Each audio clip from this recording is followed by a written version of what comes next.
Life Synagogue. Multiple gunshots are heard. Suspect's talking about all these Jews need to die. As the suspect keeps telling about killing Jews, he doesn't want any of them to live. 5 years, right? Yeah.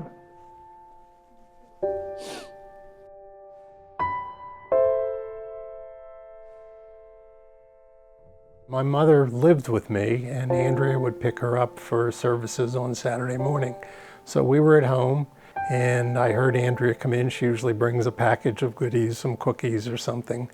And so I came upstairs, and I walked them out the door, and that was the last that I saw my mother. On October 27, 2018, I was leading the service for Tree of Life. We started our services at 9:45, and we were starting the Kaddish D'Rabbanan. My wife and I were driving. As we were very near the parking lot, we heard a sound we'd never heard before.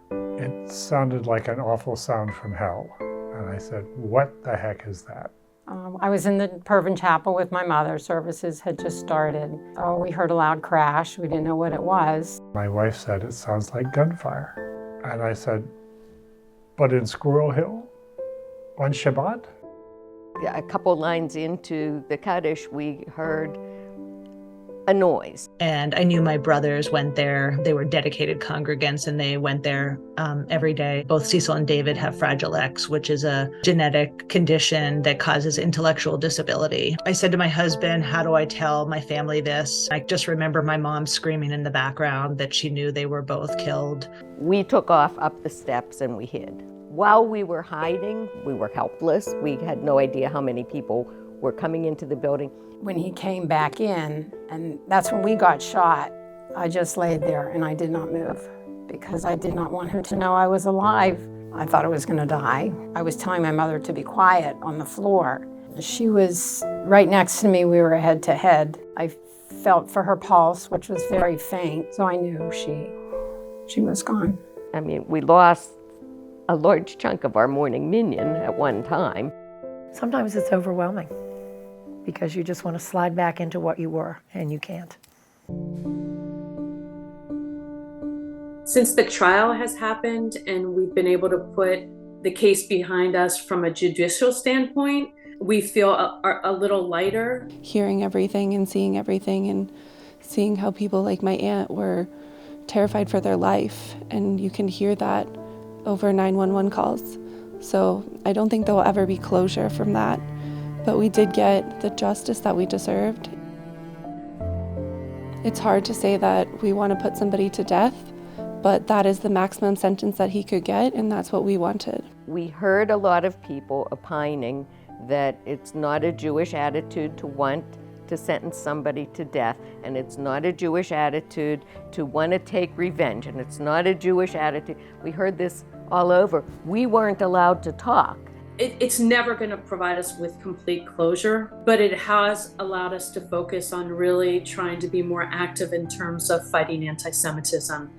The attack has made me keenly aware of the threats against all of us as Jews in America, no matter how low profile we might be. And then you see a lot more security in the synagogues, in the grocery stores, and it's a shame that that's how we have to live. It's so scary. I mean, you see the security outside of synagogues now. We're not going to stop living our lives. We're not going to stop going places, but we have to be much more aware of our surroundings, where the exits are. You need to educate kids at a young age, that this is anti-Semitism and this is what can happen from it, and that you're not immune to it either. It could happen to you and your family. Just knowing that it's always going to be a fight and that we always have to stick together.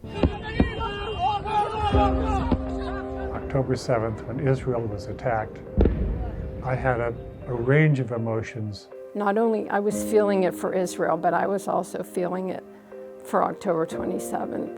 I feel more of a connection now with Israel, and I feel for them greatly. The Israeli people are us. We are them. We feel as if we can reach out and almost touch and give comfort and care and love.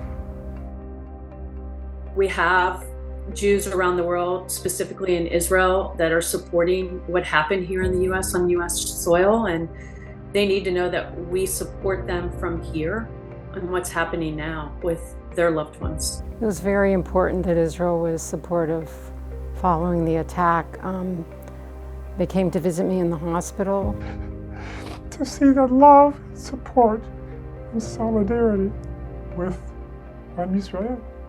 You know, we live our lives here in this little corner of the world, and yet worldwide we were united. The 11 people that we lost, I'd rather remember them as they lived than the way they died. You know, Rose Mallinger was always commenting on what people were wearing and kept people happy. Cecil and David were delightful.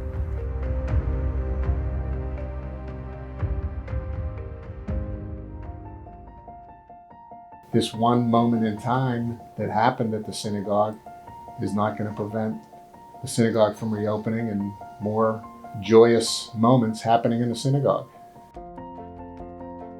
Tree of Life was a big part of my parents' life.